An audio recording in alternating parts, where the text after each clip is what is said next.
আমরা পরিবর্তন চেয়েছিলাম। চেয়েছিলাম স্বৈরাচারের পতন হয়ে দেশে এক নতুন রাজনীতি আসুক, জনগণের জন্য, যে রাজনীতি হবে জনগণের জন্য, যে রাজনীতি হবে গণতন্ত্রের জন্য, যে রাজনীতি হবে মত প্রকাশের জন্য, যে রাজনীতি হবে আহ, সর্বপ্রকার একটা দেশের জন্য, দেশের মানুষের জন্য। আহ, আপনার আমরা কি দেখতে পাচ্ছি? আমরা দেখতে পাচ্ছি আহ, সংস্কারের কথা বলে এক নির্বাচন এসে আমাদের সামনে দাঁড়ালো। এই নির্বাচন এখন সহিংসতার রূপ নিয়েছে।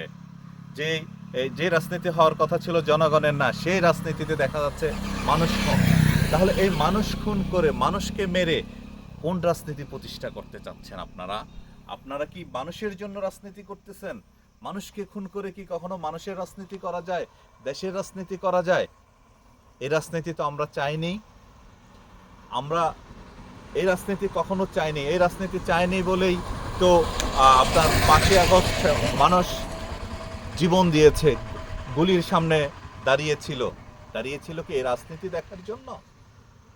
ওরা কি এই রাজনীতি দেখার জন্য? এইটাই কি আমাদের নতুন বন্দোবস্ত? এটাই কি আমাদের পরিবর্তন? হ্যাঁ, আমাদেরকে কি সেই আবার ভয়ের রাজ্যে চলে যেতে হচ্ছে? ভয় দেখিয়ে আমাদেরকে শাসন করে নিজেদের স্বার্থ হাসিল করবে? এই সংসদ সদস্য কেন হবেন? কার জন্য হবেন আপনি? আপনি যদি মানুষের কল্যাণে যদি কাজ না করেন, আপনি পার্লামেন্ট মেম্বার, আমি বারবার বলি পার্লামেন্ট মেম্বার মানে হচ্ছে আইন প্রণেতা। আপনি আইন প্রণয়ন করবেন জনগণের কল্যাণে, আর সেখানে আপনি মানুষ খুন করে ক্ষমতায় বসার পায়তারা করছেন। তাহলে আমরা কি সেই পুরাতন স্বৈরাচারে ফিরে যাচ্ছি? এই নির্বাচন কি আমাদের চাওয়ার ছিল? এই নির্বাচন কি তবে কি আমরা ভালো রাজনীতিতে যাব না? কেন আজ আমরা এই জায়গায় পৌঁছতেছি? এর একটা কারণ হচ্ছে ভয়। কারণ আমরা জনগণ ভয় পাই, রাজনীতিবিদদের ভয় পাই। ভয় পাওয়ার কারণেই আমাদের মধ্যে এই আমাদের মনের মধ্যে ওরা ভয়ের সৃষ্টি করে।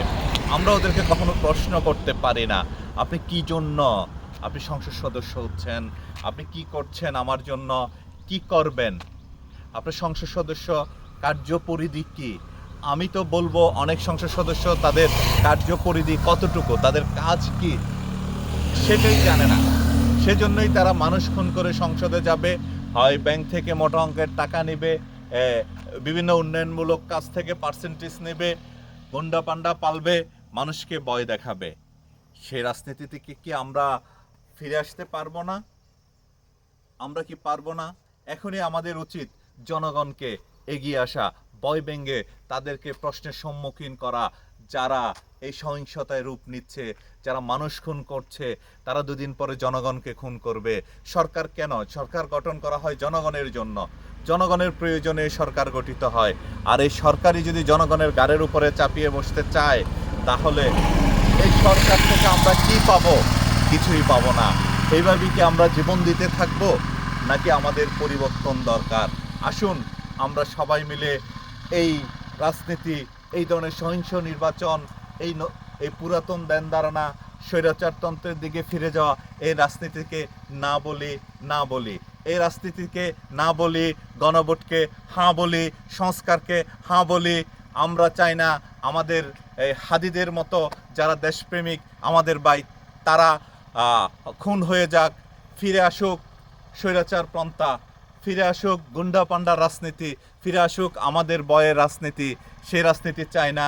আমরা সেই রাজনীতি চাই যে রাজনীতিতে আমি কথা বলতে পারবো, যে রাজনীতিতে আমার অধিকার প্রতিষ্ঠিত হবে, জনগণের অধিকার প্রতিষ্ঠিত হবে, জনকল্যাণকর কাজ হবে। যে রাজনীতিতে শুধু পার্লামেন্ট মেম্বার তার কাজগুলো বুঝবে এবং জনকল্যাণের জন্য সে আইন প্রণেতা থাকবে, সে তার কার্যপরিধির ভিতরে সে সীমাবদ্ধ থাকবে, সে চতুর্দিকে তার হাত পরিসর করবে না, সে সব দিকে নিজেকে রাজা বানিয়ে বসে থাকবে না, সে শুধু কাজ করবে জনগণের জন্য। সেই রাজনীতির জন্য আসুন আমরা গণভোটকে হাঁ দেই, হাঁ দেই, হাঁ দেই।